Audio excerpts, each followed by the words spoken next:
So I haven't done an Odu for the week in a while, so this is the Odu for the week. Hi, I'm Ianifa Dania from Omi Shango. I'm an Ifa priestess and spiritual awakening doula for the African American diaspora, and every once in a while, I just like to talk and teach from the Odu.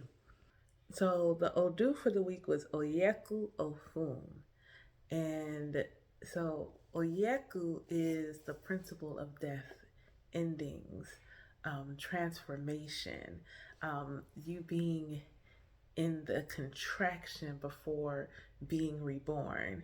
And then we have Ofun, which is the manifestation of answered prayers.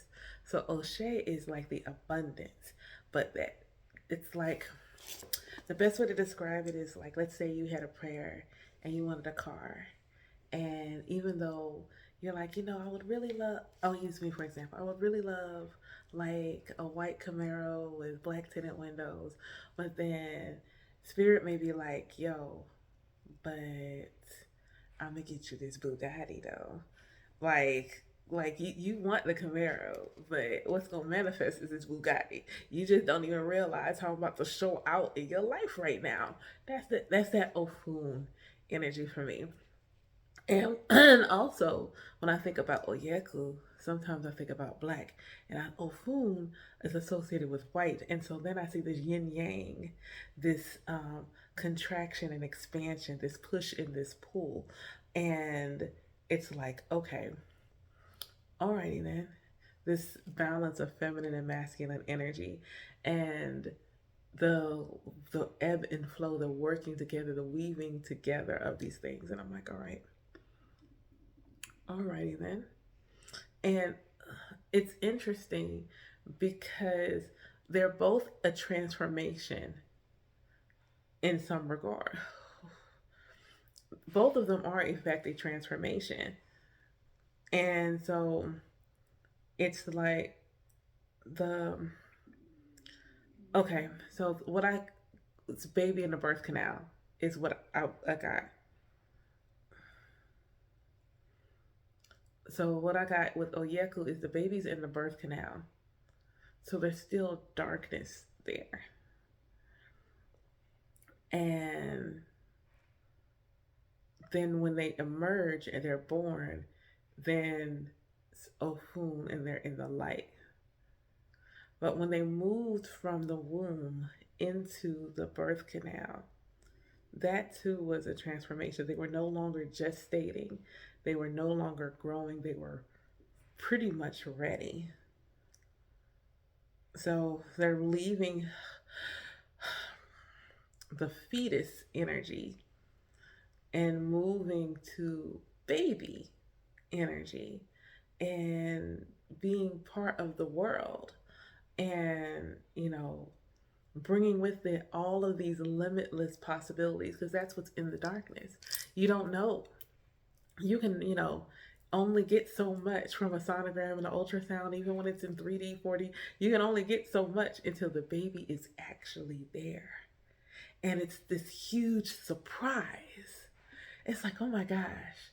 I can remember when my son was born, and my ex is lighter in complexion than me, but my son came in looking like he was Michael Ealy baby. Like I remember like, oh Lord, he is so light, and his eyes was gray, and his hair was curly. I was like, oh wow, but he looked very much like me, and I'm like, I promise you, this is your baby.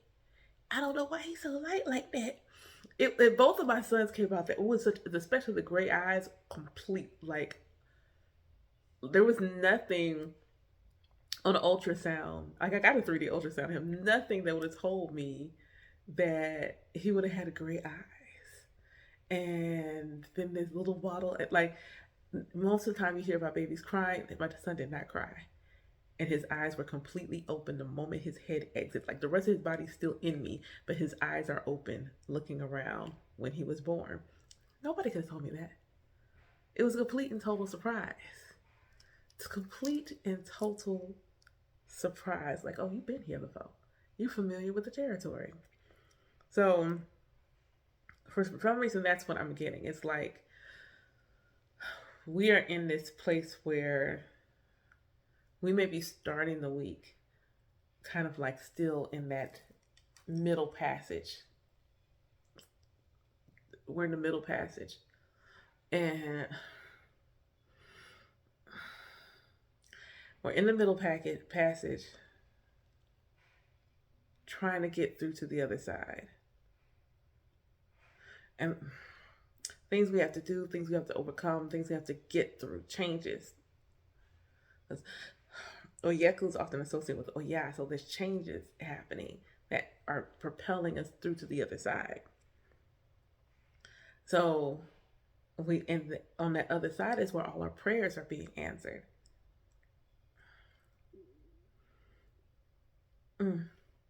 So when I looked at it, it says the end of a cycle brings answers to prayers. One of the things that came up that I thought was really important, because I've seen a couple people say they hadn't been feeling well, and it's this illness and not. It talked about illness and not doing what you're supposed to do to get better. It's interesting for me because the day I decided to do this, um, the previous day I wasn't feeling well. My stomach was bothering me, like it was really mad. It was pissed. It was pissed. It's 38 hot with me. And I thought about it. I was like, I had done some work the previous day, and even and this feeling of this is the only way we can get you to sit down. That's what even like this morning, even this morning, my goddess cycle is here, and the question came to me: if I didn't have cramps and my cycle wasn't heavy, thus making it so energetically draining on me because of the iron drop, would I be still during my goddess cycle, which is what my body asked me to do? See, a lot of us are not raised to realize that this time of the month is a time we're supposed to be still. We're supposed to be resting. And we don't. We go to work and we do all the things instead of resting and allow our body to do its work. So some of us will rest. I was like, I'm not doing anything. And they don't have to have any cramps or anything to get there. But some of us might be a little bit more hard-headed. And thus, Spirit has to say, allow certain things to transpire because it's the only way to get our attention. So if you haven't been feeling well, but you're still trying to muscle through, if you haven't been feeling well, you're still trying to do the things, I'm going to encourage you to stop it. Stop it. Stop trying to do the things. Stop trying to do the things. Do what you know you're supposed to do so that you can be well. It will be there when you get better. They will be there when you get better. But you need to get better. So honor that. It talks about having peace of mind when you're aligned to your destiny. When you are in alignment, when you are moving the way that you're supposed to, it's interesting because peace of mind, people expect it to feel like, sorry, I was sinking into the cushion. Expect it to, I don't know, feel like nirvana or like this otherworldly feeling. And sometimes it's not it at all. You just be chill. Peace of mind could simply just be, I feel really, I'm sorry, I'm stimming. Feel really chill. Like you just feel chill. Like, all right, this makes sense. And okay. But this comes with having a sense about your destiny. And some of us don't have a sense about it. There's some of us don't have a sense about it because it's not something you talk about. You are looking at careers and things like that. And not that there might not be a career that is a part of your destiny, but that's this little thing in the grand picture of your destiny. So I encourage you that if you're open to learn, like coming in line with your destiny requires learning. It requires learning who you are. It requires learning who you are and who your soul came to be. And taking that information and say, like, how can I move in a way that honors who I came to be. Um,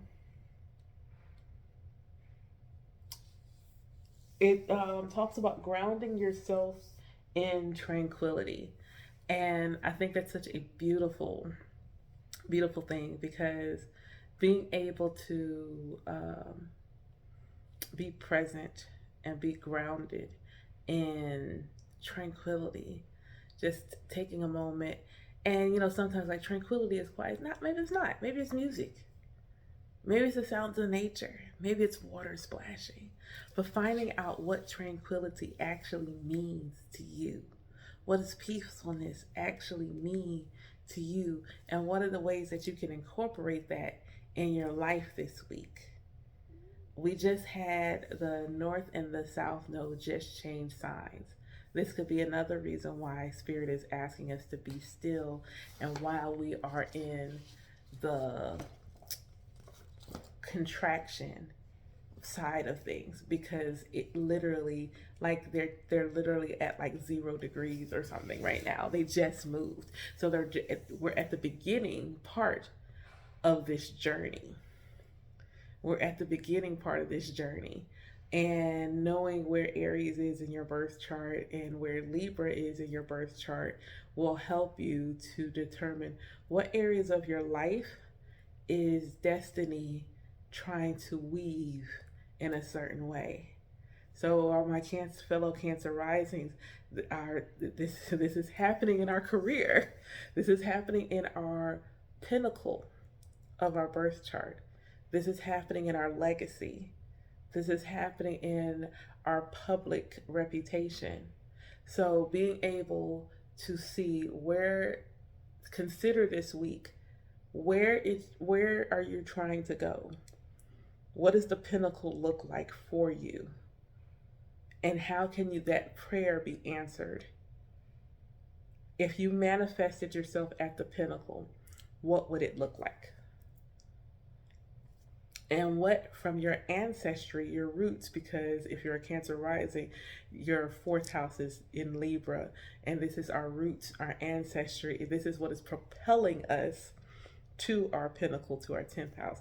This is what's helping. The roots are helping, giving stability and growth so that we can withstand that public scrutiny. So, what ancestral gifts and talents and things are also waiting to be born through you, waiting to be realized, or waiting to bring out of the shadows into the light, so that you can end generational cycles and have your prayers manifest. So yeah, that's what I got for the Odu for this week for the collective. Please let me know how this resonates with you in the comments. If you have anything else to share, but this is what I got for y'all today, and y'all have a great rest of your week. Take care.